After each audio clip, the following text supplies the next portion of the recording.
Хайде да направим ето тази напитка за лятото. Първо взимахме една чанта. Първо взимахме една чаша. После. Чакайте малко. Сега се опитих. И после взимахме ето това, където просто където трябва да налеем и после от чешмата да налеем вода и готово. Ама баба ми, това беше предишното.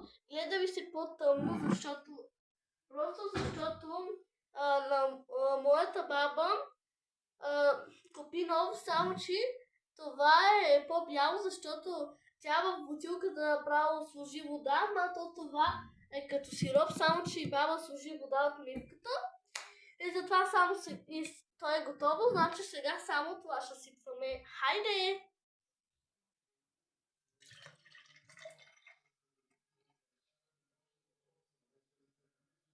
И това е на баба, а това е за мен.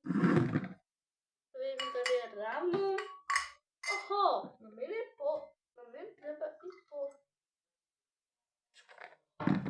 Точно. 2 чашки за баба и за мен.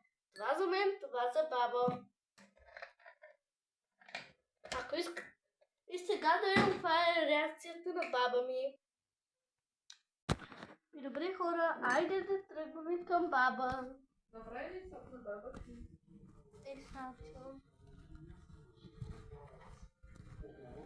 Съзарява ли изграждането на основния път към Луки от Юговския хан? Аз съжалявам само едно нещо. Не ми си просто никога. Добихаме един ден.